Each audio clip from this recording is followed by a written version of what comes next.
Adam, he's obviously surprised by a result like that, but what went wrong for your side? Yeah, I didn't see it coming.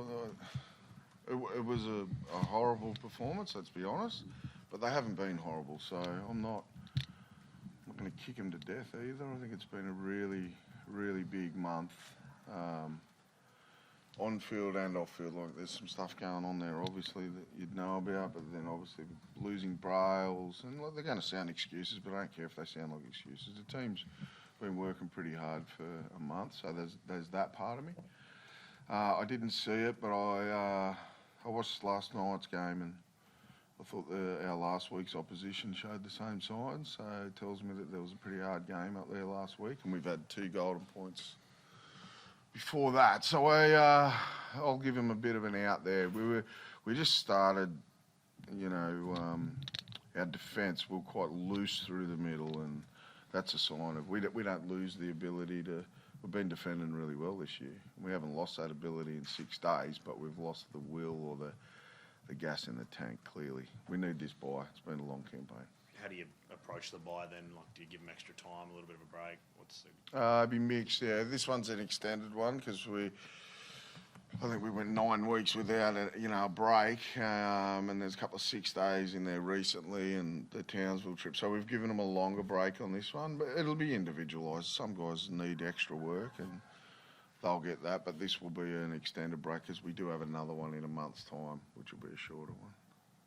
Are you confident though that it will go back to what you've been doing this season after that bye, that we won't see a repeat of what happened tonight? Well, I've got to be. I think we've. Like I said, we weren't great tonight at all, but we've put in. I think even our harshest critics would agree that we've showed a lot more mettle than what we did tonight, certainly. So yeah, there's one part of me that's confident that we need to fill the tanks back up, and we can get the team back on track. Even teams that have been up the top for a long time, they have a day that just things aren't great for you. And we had one tonight. Adam, given what we saw 2 weeks ago with Tyson and Jerome, were you stunned by what happened at halftime when Dom seemed to have his hair pulled by Mike Acevo? I didn't see it. It's the first I've heard of it, and it's nowhere near my radar at the moment. Alan, seemed like sent a lot of traffic your way tonight. Yeah, I've got to own my performance. I'm obviously disappointed with it. My second game back, it's definitely a learning experience. I'm not going to let that performance hit me up. I'm going to look at it, learn from it. This move to 6 is, I want to be the best now. It's a journey, it's an experience, and I want to be better, but I've got to own my performance, and I wasn't good enough. Obviously, it's a serious concussion. Can we expect that you are still kind of easing your way back into this? I think in terms of my head and the concussion side of things, I'm all right. We've got a break, but I'm probably going to work in the break because I want to be better than what I was tonight. So it's not a head knock thing. It's not that I'm not confident in my head. It's going to be better. Is it fitness, Kalen, or getting back into the games and having that, or is it just into the 6 role still a little bit? I might be a mixture of all the above. Yeah. My first full game actually at 6. It's only really my second game this year, third game this year. So I need to be better.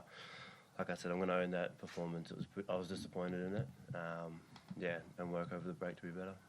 Adam, take it that you don't throw the baby out with the bathwater, that Kalen's your 5'8". Yeah, of course. He answered it pretty well. It's first, it's his third game this year. He hadn't finished at 6. Played 80 minutes tonight at 6. It's the first time, so I'm not stupid. Yeah. Adam, you said the vice at the right time. I think Jackson Hastings was clutching his shoulder in the first half. How is he? Look, there's niggles down there. There's been niggles for weeks, and we wouldn't be any different to the other teams in the comp. But there's a few boys down there that it's come at a perfect time. They'll get to rest, and we should come back for the after the bye with I think Adam Elliott should be right to go as well. So we're not too bad. There's nothing too disastrous down there, other than obviously Jaden Brayley a couple of weeks ago. And just a bit of confusion. Kurt Mann, is it abdominal? He came off at half time and didn't return. Yeah, I quickly met with him then. Something around the hip flexor, but it has gone pretty deep into the abdominal area. So he needs the bye too, obviously. Kalen, you mentioned working on stuff during the bye week. What does that look like for you? Is it any extra sessions, or is it just about doing sort of the Probably- same stuff and getting more time with it? Probably my defence. Wasn't good enough tonight. Could name a lot of things. My defence, my fitness. Those are what let me down tonight, I reckon. So yeah, that's probably where I need to be better. And Adam mentioned how tough that game against the Cowboys was last week. Even though you didn't play the full 80 minutes last week, did you feel that as well? Like, did you feel the side had a really tough encounter last week?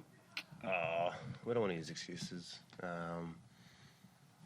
depends how you look at it, I guess. But, I mean, we prepared pretty well throughout the week. We had a big session, and then I thought our prep was right. Obviously, the start to the game wasn't great, and I don't want to use excuses. So. Adam, any idea where Kurt picked up that injury? I was in the opening exchanges. It was really early on because I could tell he's a solid defender, Kurt, and yeah, he's a little bit loose around the middle. So I knew something wasn't right, but we were just trying to see if he could run it out a little bit, but just got too much half time. It was pretty bad. What was he thinking behind starting him tonight? I just thought with his experience, and I thought on the back of last week, it was a big game for Phoenix, and you don't want to. It's been a big campaign for Phoenix too, chucking him in and starting him week in, week out. It actually helps with our rotation with our middles. If you start Phoenix and Kurt in the middle, you get two small guys in the middle, and you end up having to replace them. So that's the way we went. We wanted to start with Croaks being a little bit bigger. It's going to be a work in progress, figuring out how those guys sort of best fit in, including Tyson Gamble.